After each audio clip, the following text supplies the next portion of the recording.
नमस्कार मंडळी, happy Sunday. आम्ही ना आज आलो होतो कुठेतरी बाहेर फिरायला, पण असं झालंय की इकडे बघा कशी बसलीत। ही अशी का बसलीत माहितीये काय? कारण की आमच्या गाडीनं दिलाय धोका। म्हणजे ना काय होतं रे गौरा, आणि काय झालं तर इकडे ना गाडीचं जे चार्जिंग दाखवत होतं ना ते गॉगल पडेल तर ना ते घरातून निघता वेळी आम्ही 90 किलोमीटर दाखवत होतं, म्हणून चार्जिंगची गाडी घेऊन आलो आणि 20 किलोमीटर आलोय ना, पण आता 20 किलोमीटर फक्त आलोय घरापासून पुढे, आणि आता त्याला चार्जिंग दाखवते 30%, आणि अजून आम्हाला पुढे जायचंय 20 किलोमीटर, म्हणजे 40 किलोमीटर एकूण असा प्रवास होता। तो 80 किलोमीटरचा होता, म्हणून म्हटलं आम्ही आता 90 किलोमीटर दाखवते, म्हटलं ते आरामशीर जाऊन येतोय। ह्या आहे ना आलो हौशेनं एवढ्या कडक उन्हामध्ये। ऑक्टोबरची हीट काय असते ना ते आता दाखवायला उन्हानं चालू केले, एवढं गरम होतंय। इकडे आमचे चष्मेस जाणार होते, कुठे आलोय कुठं आम्ही बघा, दगडात आले। हे सगळं दगड आहे मागे, असं काय आम्ही दगडात नाही आलेलो, सावलीला थांबलोय। ह्या एवढा मोठा दगड आहे ना, ह्याच्या खाली सावलीला असं थांबलो। एवढा मोठा डोंगर आहे, डोंगर, अरे पण दगडच आहे ना, तो एकच दगडच आहे की हा एक आहे तो, एक नाहीये बाई, पडायचं आणि काहीतरी माझ्या डोकीत। हे बघा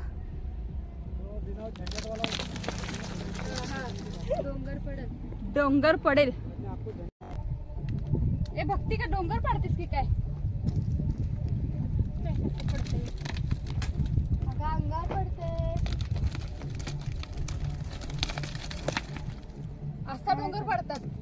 कोणाला कामगार हवा असेल तर नंबर देतो खाली कमेंट मध्ये। डोंगर कसा पडतात माहितीये काय? असा थोडक्यात डोंगर पाडतात। बस बस बस। आणि ना मला महत्वाचं म्हणजे ह्या तळ्याकडे जायचं आहे, मग ते ये तुला दाखवतो तळ। मी बघितलं बस।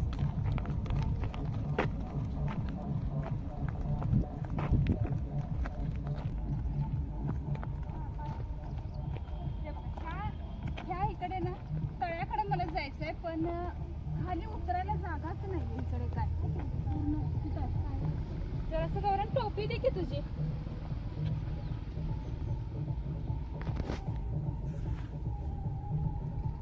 थँक्यू।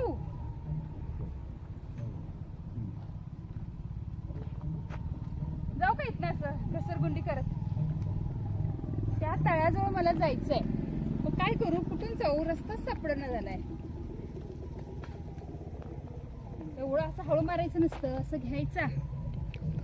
थांब दाखवतो, हे बघ दगड एक दे रे मोठा, असा घ्यायचा दगड, कुठपर्यंत जाते बघूया।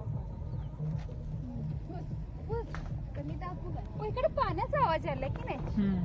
मी टाकू? ते तुला येतोय का आवाज? येतोय की नाही?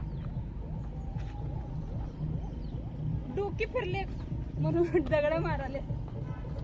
थांब थांब थांब।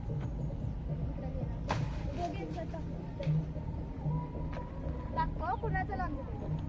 1 2 3 गो। हिचा गेला तिकडे काय बघूया। काय पाण्याचा आवाज यायला लागलाय मला। काहीतरी काम करा। कुठं आवाज येतो सांगतो? बरं इकडे रस्ता आहे वाटतं।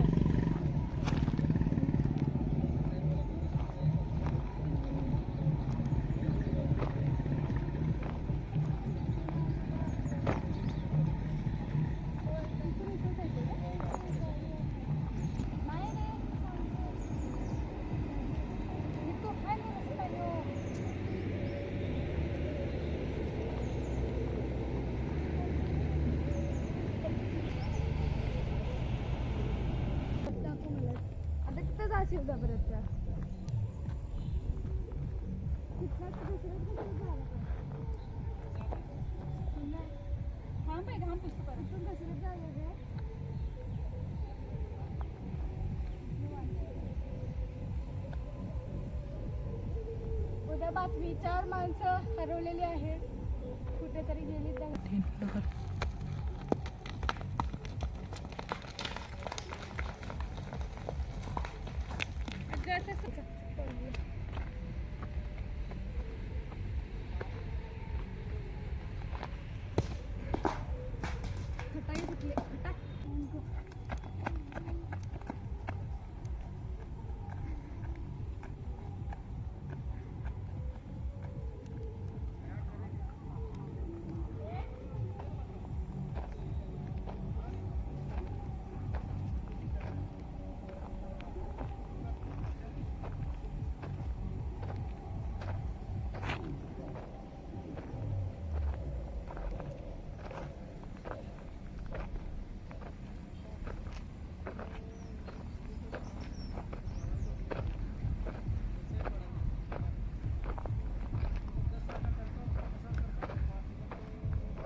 तीन पूरा मत दीजिए उसको, एक एक पेज का फ्री बना के भेजता हूँ उसको। यदि लोगों ने दर्शन करके रखा सिखा रहा था उनको क्या करना।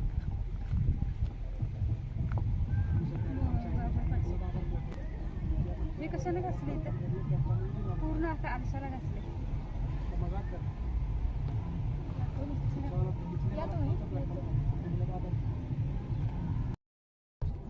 दोघ जण काय म्हणतायत माहितीये का मला, तू इथेच थांब जंगलात, हे असल्या जंगलात, आणि इकडे भक्तीनं गाडी घेतली आणि इकडं गौरांगनं गाडी घेतली.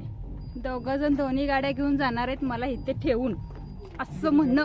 असं म्हण मी घेऊ, मला घे म्हणतायत. ज्याला सायकल चालवता येत नाही त्याला गाडी घे म्हणून सांगतायत. बस तुझ्या बरोबर बसू बसू बघ, बस ग बाई आता. नक्की बसू, खरं बसू. बघ ते इथनं एवढं चढते ना, चढवायला येणार ना. बस बस आपण जाऊ जायचं आणि यायचं वापस. यायचं कशाला, त्यांनाच बोलवायचं. हा आता बसले. चल बघूया, पाडशील एवढं बघ. तुला पाहिलं आमचं जेवण. सावकाश घे.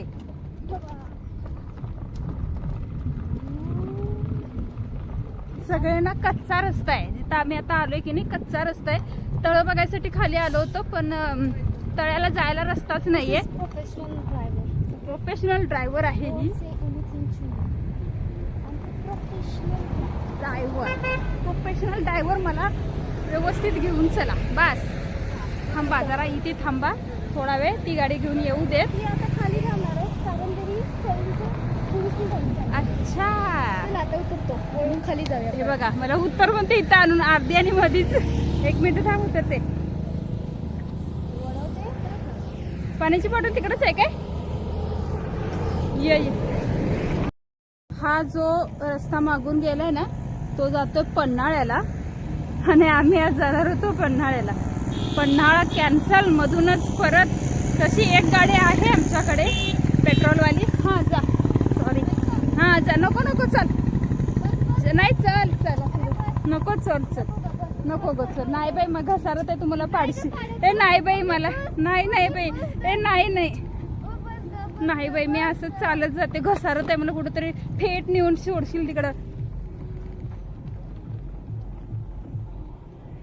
चालवते पण माझ्या मनात भीती आहे, त्याचं काही गुरु. ते बघा तिकडे गेली ती. एवढं चालायला लागलं तरी चालेल कारण की पूर्ण अशी घसारत आहे. आणि त्याच्यात हे खडीवाले ना, त्याला काय म्हणतात, मुरुम म्हणतात वाटतं ते ना, त्याचे छोटे छोटे असे खड्डे आहेत. खड्डे नाही, दगड आहेत. काम चालू आहे ब्रिजचं, त्याच्यामुळे सगळीकडे असं ते सगळे विस्कटलेली आहे.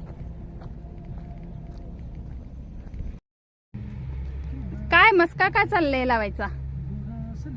पप्पांना घेऊन तू जाणार आहेस? जा, चालतंय जाऊ. हे लक्षात असू दे, तुमचं पाकिट आहे ते आमच्याकडे आहे. कशी बर्फी घेताय बघायचंच आहे मला.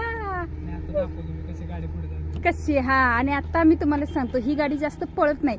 आमची ॲव्हेंजर किती पळते ना ते आम्ही दाखवतो आता.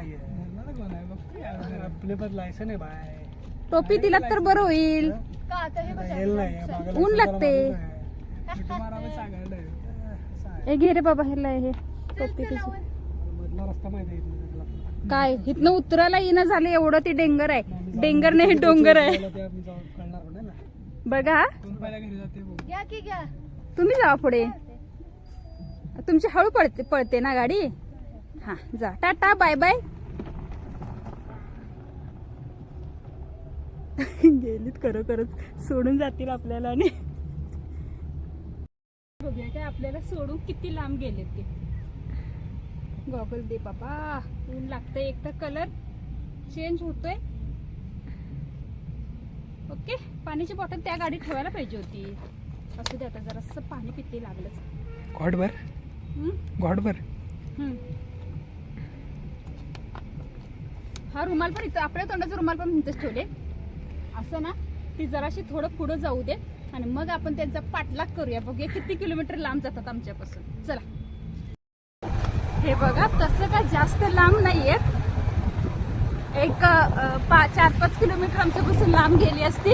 आम्ही पाठलाग करत यांचा आले.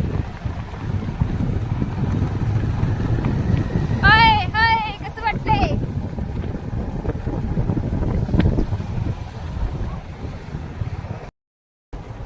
पुन्हा आम्ही त्यांना सोडून आलो पुढे, खूपच पुढे. भक्ती कसं आता गाडी शिकायला लागली ना, त्याच्यामुळे थोडस सावकाश घ्यायची. पण आहे इकडं काम पण चाललंय. बायकांना कुठेही जा, कधीही जा, संध्याकाळचा जेवणाचा, सकाळचा जेवणाचा विचार करावाच लागतो. तर ना मी आता घरी जातावेळी भाजीवाले इथे ना शेतकरी दिसले मला, 2-3 आज्या बसल्या होत्या. तर मग म्हटलं काय आहे त्यांच्याकडे बघूया. आणि कुट्टवडा म्हणून जो शेंग येते ना, म्हणजे वरण्यासारखीच शेंग असते ती, तर ती शेंग माझ्या नवऱ्याला त्याची आमटी ना खूप आवडते आणि ते ना इथे मिळतात. म्हणजे मी बऱ्यापैकी जेव्हा येईल ना तेव्हा घेऊन जाते. म्हणून म्हटलं बघूया आहेत काय. ह्या एका मावशीकडे होत्या, पण त्या दोन्ही मिक्स अशा होत्या. मग मावशी म्हटली थांबले का, वेचून देते. मग म्हटलं मावशीच्या मदतीला आपण पण बसूया. थोड्याशाच होत्या आणि त्याच्याबरोबर चवळीच्या होत्या. तर मी त्या दोन्ही पण मिक्स होत्या ना, तर मावशीला म्हटलं वजन करू नका, असंच घाला पिशवीत, किती होतील ते सांगा. आणि त्या दोन्ही पण शेंगा वगैरे घेतल्या.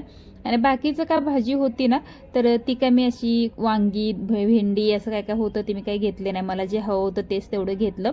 आणि ते मी पहिला चवळीची शेंग खाऊन पण बघितली, एकदम बारीक होत्या पण छान लागत होती. मग म्हटलं चला आमटीचा प्रश्न तरी सुटला, कारण की मला ना अशा ओली जी शेंगा असतात ना त्याची आमटी करायला आवडतं, मिस्टरांना वगैरे प्यायला आवडते. त्याच्यामुळे ते आपण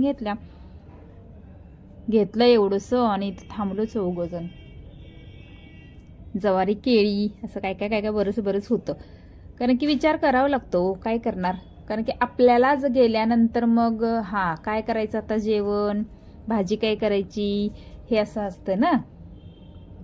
मम्मीला जिथे भाजी दिसली ना की लगेच तिथे थांबून भाजी काय घ्यायची. करायचं. मी ना आत्ता आले ठिसपुर्लीमध्ये खव्याची बर्फी घ्यायला, कारण की ह्याचा जो सुगंध सुटला होता ना त्याच्यामुळे मन राहुलं नाही की बर्फी न खाताच पुढे जावं असं. आणि माझी ही 2 कार्टून आहेत ना, त्यांना खरंच खव्याची खूप बर्फी आवडते, म्हणून आले ओरिजिनल खव्याची बर्फी खायला. इथे ना पूर्ण तयार झाली, ह्या कढईमधली आहे ना ते ही पूर्ण तयार बर्फी झालेली आहे. सेकंड दूध उकळतं, तिसऱ्यांदा हे थोडं थोडं घट्ट होत आलंय. हे त्यांची प्रोसेस ना दिवसभर चालू असते, नॉन स्टॉप. इथं मी थोडंसं पहिलं त्यांना विचारलं कशा पद्धतीनं बनवतात वगैरे, कशी आहे, रेट पण विचारले. तर रेट होता 14 रुपयाला एक सिंगल बर्फी आणि त्याचबरोबर पाव किलो 100 रुपये. तर मग म्हटलं चला स्वस्त आहे, कारण की प्युअर दुधाची आहे ना. तर आणि भक्तीने केलेला प्रश्न की मम्मी ही बर्फी कशी बनते. मग मी बोलले की दुधानं बनते. तर ही विचार कसलं दूध, म्हशीचं. तर ते म्हशी कुठं आहेत असा प्रश्न माझ्या लेकीने विचारला. म्हणजे हिचं म्हणणं काय, जिथं तर दूध निघतं ना तिथंच म्हशी सगळ्या बांधून ठेवायच्या. आणि त्या कढईत इतकं दूध होतं, मग मला वाटलं ते म्हशीचं तिथल्या तिथंच काढून असं लगेच. तर इकडे ना ते एक कढई होती, ते सर होते त्यांनी घेऊन गेले, कारण की ऑलरेडी ती बर्फी पूर्ण तयार झाली होती. आणि सेकंड जी कढई होती ना जिथं मी बर्फी तयार करायले, ही बर्फी कोणाकोणाला खायची आहे, माझ्या हातची बर्फी, खव्याची बर्फी जर कोणाला खायचं असेल ना तर या माझ्या घरी नाही, इथे शॉपला घेऊन जा. कारण की ही ना जवळपास एक 4 ते 5 किलो आरामशीर होईल एवढी बर्फी ही तयार होत आले. एक सारखं ना हे असं हलवत राहावं लागतं, नाहीतर मग ती करपते. तरी तू खूप हळू ते हे करत होते, किती फास्ट असे एकदम जोरात ते मला थोडी फुकट देणार आहेत मी जास्त हलवत बसले तर इथे ना मी थोडंसं बघितलं, कारण की त्याची खूपच वाफ येत होती गरम गरम. त्याच्यामुळे मी तिथून निघाले बाहेर. हे बघा अशा पद्धतीनं लास्ट प्रोसेस. हे ना थोडं कढई गरम असते ना त्याच्यामुळे ते एकसारखं असं हलवून ते गार होईपर्यंत ठेवायचं आणि नंतर मग त्याला व्यवस्थित कटिंग करायला ना द्यायचं, साच्यामध्ये घालायचं आणि मग कट करायची. हे अशा पद्धतीनं आग लागले बघ. ते दूध पण बघ ना कसं हे करताय, म्हणजे ते चम्मच ना हलवून ना त्यात ते घट्ट बनवतात. किती कढई आहेत, 5 कढई आहेत. आणि इकडे पण बर्फी घेतली. कोल्हापूरकरांचं दिल लय मोठं आहे, का सांगू काय. मी इकडे ना 100 रुपयाची बर्फी घेतली आणि त्या ज्या आहेत ना काकीमा गुलाबी साडीवाल्या मागच्या मॅचिंग आहे, त्याच्यामुळे त्यांनी बहुतेक मला 2 बर्फ्या खायला दिल्या आणि त्या मस्तपैकी उभं राहून मी खव्याचा स्वाद घेतला. कोणाकोणाला आवडते खव्याची बर्फी मला कमेंट करून सांगा. आमच्या घरात तरी सगळ्यांनाच आवडते. आय थिंक सगळ्यांनाच आवडत असेल, तुम्हाला मला तर पण आवडते बाबा खूप. मी तर त्या